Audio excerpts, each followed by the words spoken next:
Bonjour et bienvenue sur ce nouvel épisode de Poèmes pour soi, des poèmes pour aller mieux.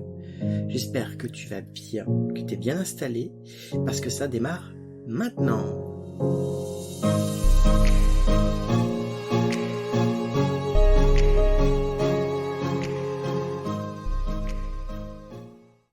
Croyance. Je prends maintenant conscience qu'il n'y avait qu'une chance que se réalise ce que je pense. Croyance. C'est sans aucune méfiance que je reste sous influence de la somme de mes expériences. Croyance. Je n'ai alors plus de confiance et pas une brine de résilience pour pouvoir faire face aux défaillances. Croyance. Je cherche en moi une connivence pour diminuer toutes ces offenses, car j'ai la seule jurisprudence. Croyance. Alors, aujourd'hui, on va parler du niveau qui se trouve au-dessus des capacités, au-dessus de nos émotions, les croyances. Les croyances, c'est un système de pensée qui peut être positif ou négatif. C'est-à-dire que la somme de nos expériences et aussi ce qu'on nous a transmis, ce sont des pensées. C'est un petit peu notre propre réalité, notre propre vision du monde qu'on peut avoir. Et quand on parle de croyance, on parle pas de religion ou de choses de ce genre-là. Quand je parle de croyance, c'est vraiment ces pensées-là qui peuvent être limitantes, c'est-à-dire qui nous empêchent de passer à l'action, ou elles peuvent être aidantes, et au contraire, nous permettent de nous mettre en mouvement. Et puis après, il y a des croyances neutres, qui n'ont aucune incidence, on va dire, de grande incidence. Par exemple, croire que on aime la couleur bleue, par exemple. Ou croire qu'un plat est délicieux alors que d'autres pensent que ce n'est pas le cas. Donc, c'est des croyances neutres qui ne vont pas forcément avoir d'incidence sur notre vie. Par contre, les croyances limitantes, c'est là où on a besoin de faire plus attention à elles. 80% de tes croyances ne sont pas les tiennes déjà. C'est-à-dire que on a à la naissance, on va dire déjà un système qui est préconçu, qui est extrêmement primaire, qui est déjà là en place, qui nous permet de survivre en fait. Et c'est comme si c'était un pull blanc. Je sais pas si tu vois un pull blanc avec des fibres blanches à l'intérieur. Voilà. Quand tu es né, tu étais ce pull blanc. Et au fur et à mesure de tes expériences de vie, au fur et à mesure de ce qu'on t'a transmis, en tout cas tout ce qui est figure de mentor, parce que le mentor, c'est le rôle qui correspond à ce niveau des croyances. C'est-à-dire qu'un mentor va te transmettre ses croyances, ses valeurs, et en tout cas tu vas les prendre beaucoup plus facilement que un enseignant ou que un guide ou même un coach. Donc le mentor, c'est vraiment un niveau supérieur parce qu'il a une action directe sur tes croyances. Et donc, au fur et à mesure, donc il y a toutes ces expériences, tout ce qu'on va te transmettre, qui va mettre des fibres noires à l'intérieur de ton pull blanc. Et ton pull, il devient pas noir avec des fibres noires à l'intérieur. Quand on mélange des fibres blanches et des fibres noires, ça fait un gris. Ça fait du gris. Et c'est juste que, en fonction de notre vie, en fonction de ce qui nous a été transmis, on va avoir notre pull qui va être plus ou moins gris. C'est pour ça que ça va être des nuances de gris. Je pense que ça te fait déjà écho à un certain film. Mais c'est tout à fait ça. C'est que tout est nuance en réalité.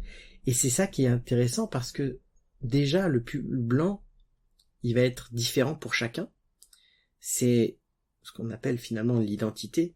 Et ça va être ces fibres noires qui vont faire qu'on se différencie encore plus et qu'on se construit. Donc le but c'est quoi? Le but c'est de faire en sorte d'avoir le moins de fibres noires possible, d'être le plus clair possible. C'est ça, quelqu'un qui commence à faire son travail de développement personnel, c'est quelqu'un qui veut justement se reconnecter à son pull blanc. Et pour pouvoir se reconnecter à son pull blanc, c'est identifier ses fibres noires, identifier ses croyances limitantes. Alors, comment sont générées ces croyances limitantes? La plupart du temps, c'est dû aux émotions. C'est-à-dire que tu vis une émotion, donc une émotion de façon primaire, c'est un signal électrique qui est envoyé par le par le cervelet, par le cervelet, je vais y arriver, le cerveau reptilien qui passe par le limbique et qui va venir ensuite dans le néocortex où on va analyser cette émotion et le transformer en sentiment, le ressenti qui vient du mental. Et donc ce signal électrique, si on n'y répond pas favorablement, si on ne répond pas au message qui nous envoie, ce signal électrique va persister et creuser un sillon neuronal qui va se transformer avec le temps en une croyance. C'est-à-dire qu'à force de persister, une émotion se transforme donc en sentiment, puis ensuite en humeur, puis ensuite en état d'âme. Et enfin, ça va se transformer en trait de caractère, parce qu'on n'a pas répondu favorablement au signal de l'émotion. Alors, bien sûr, on n'a pas une vision innée de nos émotions, et c'est pour ça que je trouve que apprendre la gestion des émotions quand on est enfant est hyper intéressant pour justement éviter ce genre de situation. Par exemple, je suis à l'école et je vais voir une fille et je vais dire voilà, je suis amoureux de toi, est-ce que tu veux qu'on sorte ensemble? Et là, elle se moque de moi. Du coup, j'y vais ressentir des émotions vraiment désagréables, des sentiments négatifs, de honte, de colère, de tristesse. Et qu'est-ce que j'en fais de tout ça? Si je dis rien, si j'en parle pas, si dans ma famille on n'a pas l'habitude de communiquer sur les émotions et de les exprimer, en fait je vais tirer ma propre conclusion, qui peut être il faut pas avouer ses sentiments à une fille. Donc ça veut dire qu'à ce moment-là, toute ma vie je vais avoir du mal à exprimer mes émotions, à dire à une femme que j'aime, ça va être très compliqué.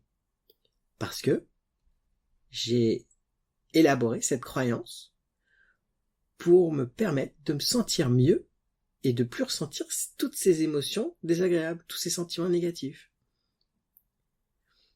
Par contre, je peux le communiquer. Et là, c'est de faire attention à qui je communique. Parce que je peux communiquer ça à quelqu'un qui a déjà une croyance par rapport à ça, qui s'est construite lui-même, ou qui l'a pris par quelqu'un d'autre, et il peut me donner une croyance limitante. Comme quoi, maintenant les filles elles sont jamais sympas. Et du coup, je vais pas arriver à faire des amis filles. Je vais être tout le temps avec des garçons, je vais peut-être être misogyne, etc. Ouais, je sais, je vais loin, mais c'est pour vraiment t'illustrer que. Ou alors, je peux communiquer avec quelqu'un qui sait ce que c'est, les émotions. Comme toi, d'ailleurs, si tu as écouté toute la saison 1 de ce podcast, finalement, c'est quoi ces sentiments? Est-ce que t'étais seul quand tu as avoué tes sentiments à cette fille? Non, elle avait ses copines autour. D'accord, donc peut-être qu'elle a réagi comme ça parce que justement elle était dans ses copines. Et quand il y a un groupe, la pression est pas la même. Donc peut-être que la prochaine fois, il faut juste que tu fasses en sorte que la personne soit seule. Parce que du coup, tu auras beaucoup moins honte à ce moment-là. Parce qu'il n'y aura pas tous les autres autour. Et donc on va pouvoir recommencer cette expérience en étant beaucoup plus serein, même s'il y aura le stress qui sera là encore. Mais au moins, on met une raison à son émotion qui permet de mettre une croyance qui sera plus ressource que limitante. J'ai déjà vu une personne qui avait comme croyance qu'elle devait tout faire par elle-même. Il y a que elle qui savait faire les choses, qui devait faire les choses pour sa propre réussite. Alors effectivement, quand on est seul, c'est une croyance qui est aidante. Ça nous aide à nous mettre en action, à faire ce qu'il y a à faire. Sauf que le jour où cette personne travaille en équipe, ou dirige une équipe, eh ben ça va être très très compliqué de déléguer aux gens de son équipe, parce qu'il y a cette croyance qui est aidante dans une situation, devient limitante dans une autre situation. Donc c'est pour ça que c'est hyper intéressant de faire le lien avec les émotions. Parce que c'est ce qui va vraiment permettre de différencier une croyance qui sera aidante qu'une croyance qui sera limitante. C'est-à-dire que cette personne, quand elle sera en groupe, elle va se sentir pas bien. Elle va sentir qu'il y a un truc qui est pas ok. Et donc, les émotions veut dire qu'il y a une dissonance, un écart entre qui on est, notre pull blanc, un écart avec qui on est, notre identité, et ce qui se passe. Parce qu'il y a cette croyance qui vient interférer. C'est comme si finalement, l'identité était un projecteur qui projette une image, et que les croyances, ça va être la rétine du projecteur. C'est ce qui va permettre que l'image soit plus ou moins floue, plus ou moins grosse. Et c'est là où on va pouvoir faire tous les réglages à ce niveau-là. Donc, comment faire? Alors, il existe plein de méthodes pour pouvoir enlever ces croyances limitantes. Bien sûr, les méthodes les plus efficaces et les plus costauds sont les méthodes qu'on peut faire dans un accompagnement avec quelqu'un qui est spécialisé justement dans la gestion des croyances et des émotions. Je vais te donner un truc qui permet de désamorcer des situations, justement pour éviter d'être dans ce sentiment négatif qui va se retranscrire plutôt, dans tes comportements ou même au niveau du corps, parce que justement nos émotions en lien avec des croyances, si on ne le gère pas, elles vont peut-être se déposer quelque part au niveau du corps. Donc faut faire attention aussi à ce qu'on dit, aux pensées qu'on a et qu'on envoie, parce que des fois le corps il prend au pied de la lettre ce qu'on est en train de lui dire. Donc la première chose, c'est de vraiment identifier la situation. Quand ça va pas, c'est dire ok, qu'est-ce qui va pas, c'est quoi la situation qui me dérange aujourd'hui? Peut-être que la situation aujourd'hui qui me dérange, c'est que tiens, je peux prendre par exemple ma fille qui a peur des chiens.